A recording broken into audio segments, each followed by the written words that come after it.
I want to bring in former FBI agent Jennifer Coffindaffer. She has been on this case since the very beginning, following it with us and all of the latest developments. Jennifer, good to see you.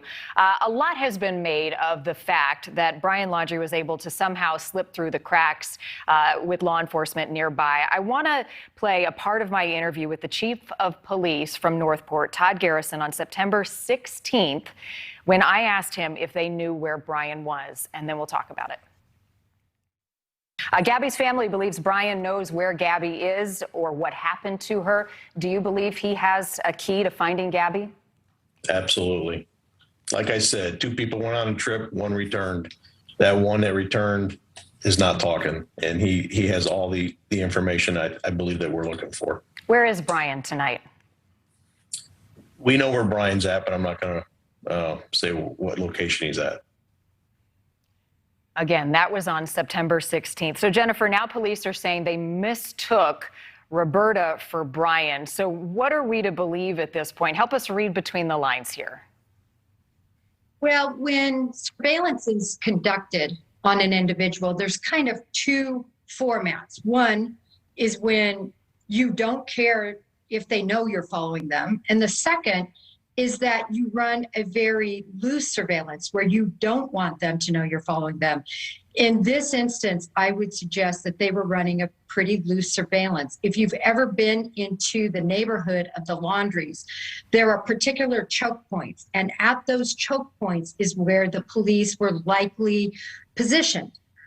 In one instance, there's a T that you come to. If you take a right, you go away from the Laundrie's house. If you take a left, you go toward the Laundrie's house. I believe those police officers were positioned at the right, away from being detected, and we're looking down several houses where that Mustang pulled in and pulled into the driveway. I think the distance, possible weather conditions, and so forth could have inhibited them from really knowing who exited that vehicle. In addition, I want to see that surveillance report. Surveillance report should have weather conditions, exactly who was on the surveillance, what they particularly saw, who saw it, the exact time. Sometimes when you're unsure what you're seeing, you'll just write unknown male, unknown female, possibly Brian Laundrie. I just want to see that surveillance report because I find it very difficult to think that they would not recognize a male versus a female. I think many people, myself included, that was a head scratcher for sure. Also new tonight, Jennifer, Northport police responding to some inquiries about a false report of DNA not matching Brian Laundrie. I want to put up a statement from the medical examiner. They say the identity of the remains found at the Carlton Reserve on the 20th was confirmed by comparison to known dental records of Brian Laundrie. No DNA analysis has yet been performed on the remains. Samples will be submitted for DNA testing once the examination of the remains by the medical examiner's office is complete. So what stands out to you about the remains that have been found, the process of the identification, and also skepticism from some, Jennifer, about the information that has been provided about Brian's death? Well, I think the public has found it difficult to understand that dental records are an absolute positive way to identify a body.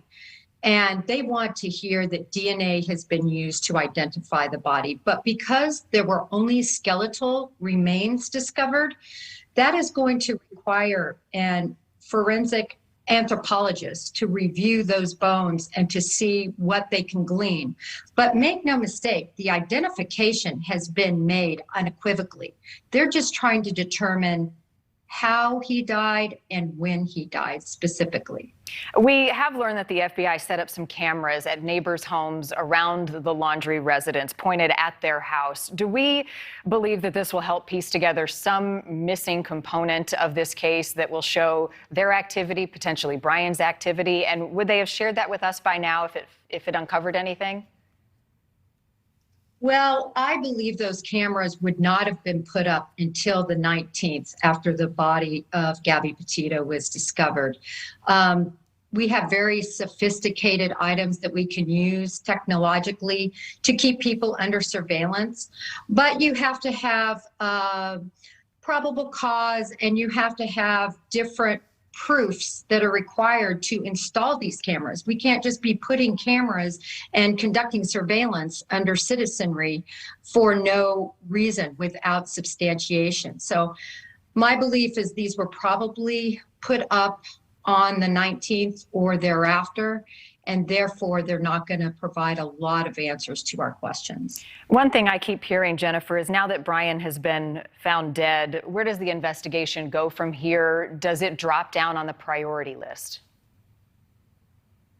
I believe the FBI realizes their top priority concerning this case is to conclude who killed Gabby Petito. And even though the public, those in the media, we all believe it to be Brian Laundrie, they are going to have to put together all the evidence at their disposal and unequivocally come out with a statement to the public that indeed it was Brian Laundrie that took Gabby Petito's life.